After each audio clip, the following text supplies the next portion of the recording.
Si conclude con il risultato di 2-1 la gara tra San Giovanni Lupatoto e Pescantina Settimo, partita di recupero che conclude la regular season del campionato promozione Girone A del Veneto.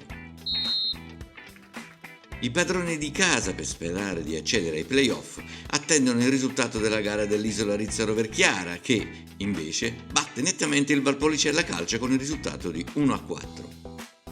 Il primo tempo si è giocato su buoni ritmi, il Pescantina di Mister Facci ha provato a macinare gioco, ma il San Giovanni Lupatoto è stato più concreto e cinico.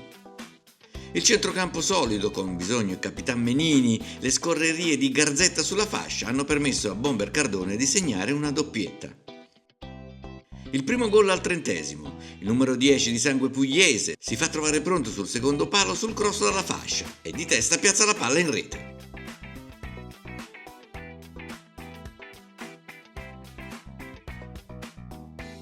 Il Pescantina si rende pericoloso al 35°, Penazzi si presenta da solo davanti a Anderloni che riesce a ipnotizzarlo e in 2 tempi sventa l'occasione. Come spesso capita nel calcio, gol sbagliato, gol subito. 2 minuti dopo Menini scodella una palla al centro area, la difesa non libera e a Cardone non sembra vero di poter infilare la sfera in rete davanti alla porta. 2-0. Nel secondo tempo Mister Facci opta per i cambi e la mossa sembra azzeccata. Al terzo minuto l'altro numero 10, Rubino, accorcia le distanze con un tiro potente sul quale nulla può Anderloni.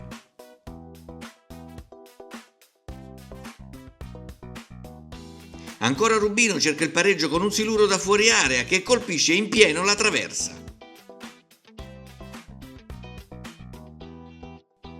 La partita si spegne e non regala altre emozioni. Dopo 5 minuti di recupero, il signor Garziera manda tutti sotto la doccia. Ma ascoltiamo la voce dei due mister. Partita conclusa, tutto sommato non era una partita importante, visto che la salvezza ormai era già acquisita. Un primo tempo in cui si è giocato di più, un secondo tempo meno, forse si sono abbassati i ritmi. Che bilancio può fare di questa stagione? Stagione positiva, ci siamo salvati con una giornata d'anticipo. Non era scontato, anche perché quest'anno il livello era un po' più alto rispetto all'anno scorso. Insomma, le squadre che stanno lottando per i play-out l'anno scorso hanno lottato per i play-off, più o meno le stesse squadre, perciò questo è già un segnale. Ecco. Per il resto direi chiuso la stagione positivamente e vediamo per il prossimo anno. Anche il San Giovanni Lupatoto chiude una stagione brillante, è arrivato ai vertici della classifica, è mancato per poco il sogno di poter fare i play-off, però insomma tutto sommato anche lei può fare un bilancio positivo.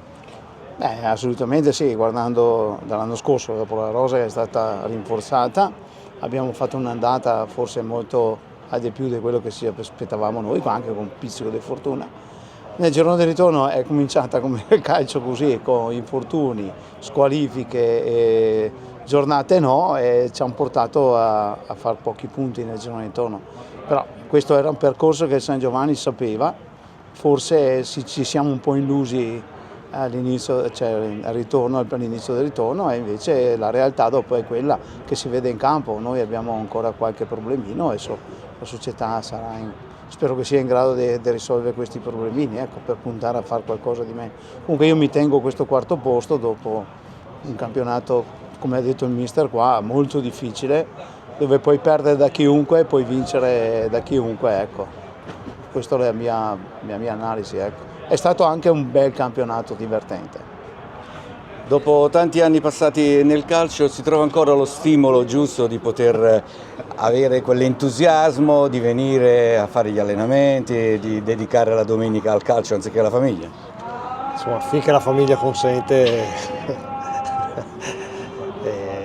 è ovvio, siamo nati sui campi di calcio e stiamo bene sui campi di calcio, questo è fuori di dubbio. Sarà 30 anni, gli anni passano un po' per tutti, però insomma... Sarà la 1000ª sfida che facciamo. Sì, ma il consenso arriva sempre dalla famiglia, insomma. È così, questo è normale.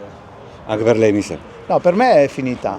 Per me io non rimango a San Giovanni e valuterò quello che è da fare. A me piacerebbe iniziare a fare direttore sportivo in qualche società che ha bisogno, però dopo magari adesso passata la buriana di questo fine campionato tormentato, vediamo cosa succederà. Comunque d'accordo con la società io ho deciso di mettermi un po' da una parte. Vediamo cosa succede dopo più avanti.